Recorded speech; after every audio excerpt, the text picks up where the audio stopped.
When I pushed open the bedroom door that night, I carried a smile I had been holding onto for months. It was the kind of smile that comes naturally when a man is about to surprise the woman he loves with something he has kept hidden, a gift meant to bring joy. But that smile froze as though caught in ice the moment my eyes took in the sight before me. Her dress from the party, the same one I had admired earlier, was bunched around her waist. And on top of her was the man she had always introduced as a brother, the best friend from college who had been a constant presence in her life. They were so absorbed in each other they did not notice me at first. And when they finally did, the look on her face wasn't guilt. It was irritation. She was annoyed that I had walked in, not ashamed of what she had done. I didn't yell. I didn't slam the door. Instead, I stepped inside, closed it softly behind me, and spoke with a calmness that surprised even me. Go on. Don't let me stop you. 8 years of marriage stretched out behind me in that moment. 8 years of what I believed were shared dreams, laughter that only we understood, nights spent believing we were inseparable. I had given her everything.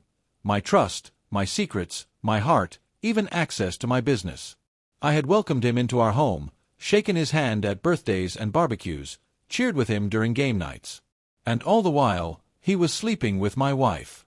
Looking back, the signs had been there, faint but undeniable. The late-night phone calls, supposedly harmless, over bottles of wine. The way she leapt to his defense whenever I questioned the boundaries of their friendship. The phone she always kept face down, as though the screen carried something poisonous that might spill out if I happened to glance at it. I told myself I was imagining things, that love required trust, and trust meant suppressing suspicion. I see now how naive that was, how dangerous blind faith can be when placed in the wrong hands. The cracks had begun to show 3 months before our anniversary. She came home one evening with a trace of cologne lingering on her clothes, a scent I did not own. She told me she had been helping him through a crisis.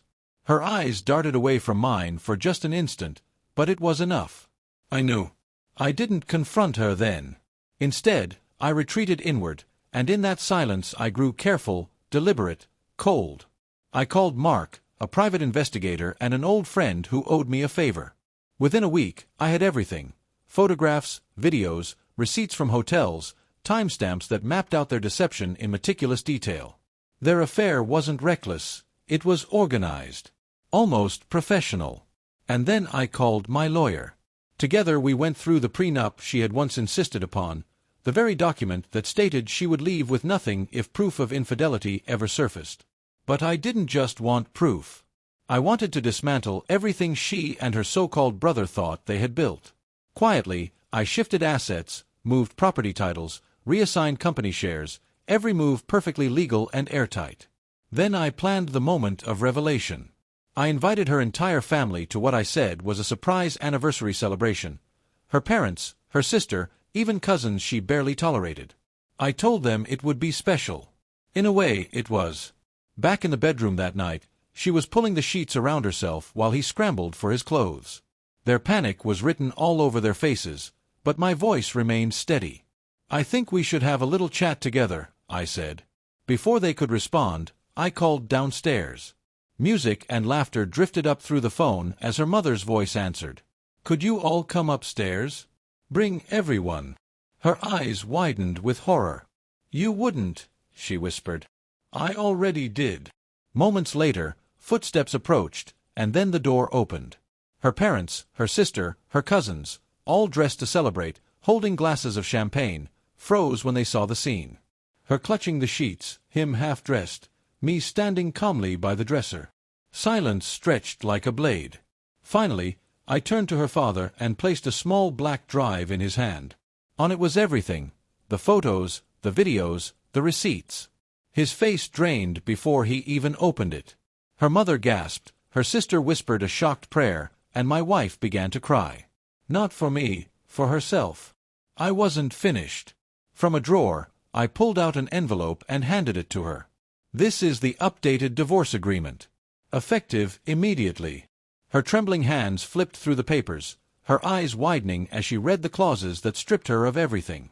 He tried to speak, but I cut him off, informing him that his wife already had copies of the evidence. The room was thick with silence, broken only by her sobs. I looked at her parents, Decent people who had believed their daughter had married someone who would protect her for life.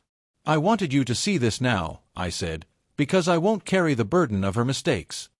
Her father stared at her like she was a stranger. Her mother wept. Her sister murmured about karma. And then I delivered the final blow. I told them I had resigned from the Cullens Foundation Board that very day, informing the donors why. Every dollar in my name would be redirected to a new charity, one that did not tolerate liars. In that instant, not only was her personal life ruined, but her family's pride and prestige were stripped away as well. I didn't gloat. I didn't raise my voice. I walked to the door, paused, and said, "You'll hear from my lawyer tomorrow. Enjoy the rest of the party." Downstairs, the music and laughter continued, oblivious to the wreckage that had just unfolded. I left without looking back. 6 months later, the divorce was finalized in less than a month. She moved in with him, but his wife took everything in their own split, leaving him bankrupt. Last I heard, they were living in a small rental, working jobs they once mocked others for doing. Do I regret it? Not for a moment. I had given her love, loyalty, and trust. She had returned betrayal. I gave her justice instead. And justice, when served cold, does not merely hurt, it freezes everything it touches.